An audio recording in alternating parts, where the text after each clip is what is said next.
This video is a bit of an update on where I am with 3DS at the moment and also a bit of an experiment. Recently, I finally went through the process of actually modding my 3DS. Modding the 3DS is something that I've been aware of for a while, and I've also known about all of the benefits from doing that, but it's not something I've ever actually done myself. And towards the end of the 3DS's life, I even actually just bought a load of games digitally that I was worried that I wouldn't get access to once the eShop closed. I don't normally like breaking the rules, even if they are sort of these corporate rules that I don't necessarily agree with. And I was also worried about losing my 3DS account in the process, you know, some kind of ban happening. I've had that account for a really long time. I think it was 2015 that I first got a 3DS. So, you know, I didn't want to lose that. There are a few other reasons as well, but really I just never felt the need to actually mod any of my 3DSs. So you might be wondering, why would I do it now? Well, there's a couple of reasons really. The first one is the closure of not just the eShop, but also the online servers now for multiplayer. It really feels like at this point Nintendo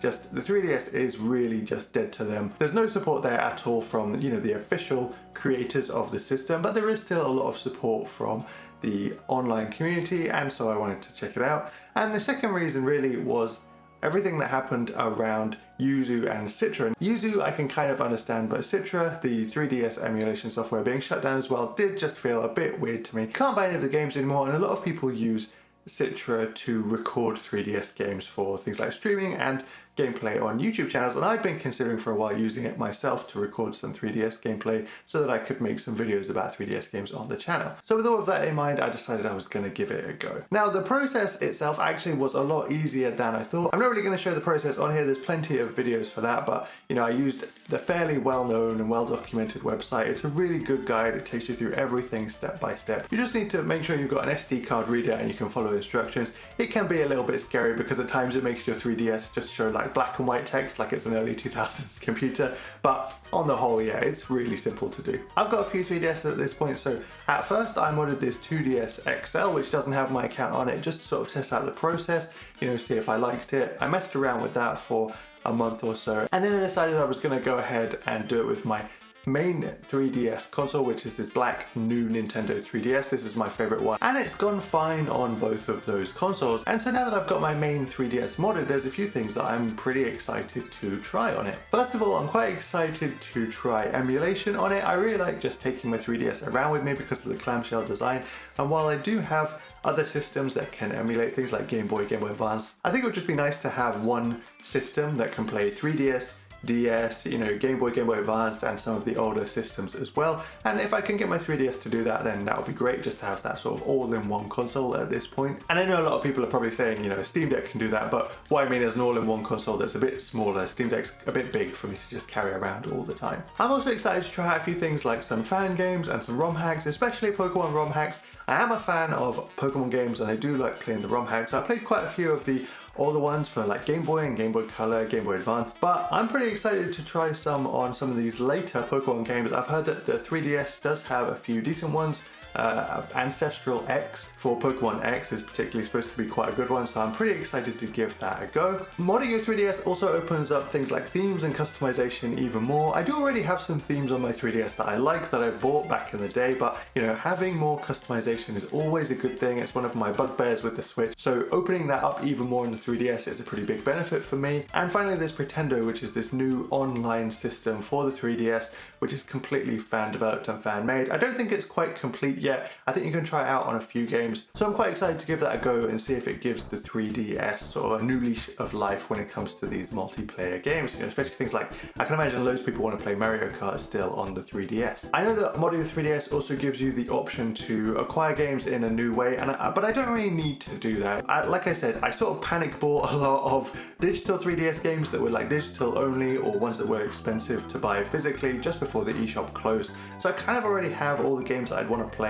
Any of them that were physical, I should still be able to pick up physically. But at the same time, I do see the benefit of that being there because, you know, eventually my cartridge might break, I might lose it, something like that. Nothing really lasts forever, so just having that backup option is kind of handy. Really though, there's one big main reason that I modded my 3DS, and it's linked to what I said at the start when I said that this video was a bit of an experiment. So through this video, you've been seeing some footage of some 3DS games. And like I said before, I've been wondering how I could possibly make some more 3DS content. You know, I don't have a way to to really record my 3DS. None of my systems have a capture card installed already, and that seems to be pretty difficult to do around where I live these days. And now with Citra being shut down, emulation on a PC seemed to be off the table. Recently though, I came across a video on YouTube, I think it was by Good Vibes Gaming, which was all about things you could do with a modded 3DS. And one of the points in that video was about a program called NTR Booster, which allowed you to stream wirelessly from your 3DS to a PC. Now the frame rate was a bit wonky, but while I was sort of looking around and seeing how possible this was, I saw that somebody else had made like another version of this program which does seem to have a better frame rate.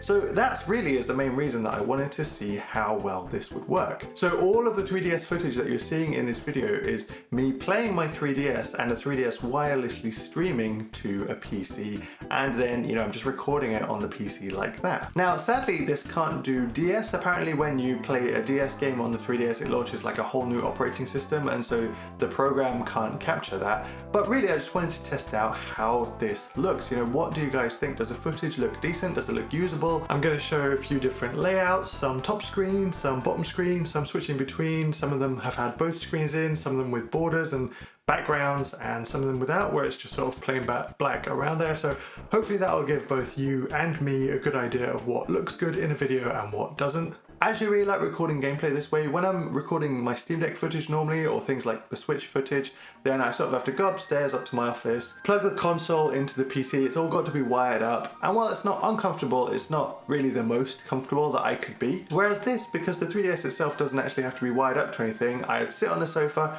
I stick the laptop next to me. I do make sure that the laptop is sort of like wired up via an Ethernet cable just to be sure that I've got as good of a connection as possible. But from that point, all it is really is that I've got a laptop near me and I'm just playing my 3DS on the sofa like I sort of would normally anyway. So I actually really like recording gameplay this way, so I am hoping that it works quite well. There are plenty of games that I would like to play on 3DS at some point. I've talked about my sort of backlog for that console, and I think it would be fun to make some videos about some of them if the footage turns out decently. The 3DS is especially good for the types of things I'm into at the moment, lots of Pokemon games, lots of these big long RPGs that, would be fun to make videos about. Some of these I've been meaning to get to for a really long time as well. Just off the top of my head, there's a couple of Bravely Defaults, there's Dragon Quests, there's some of the Zelda games. I've never tried a Yokai Watch game. There's plenty of games on the 3DS that I would still like to get to. So if I can record that footage more comfortably, I don't have to always be wired into something, then I think that would be really good, and I would really enjoy making videos that way. And I'm sure I'd get enough footage that if occasionally it was a bit jittery, I could not use that clip. So at this point in the video, really, I just kind of wanted to get your guys' opinion.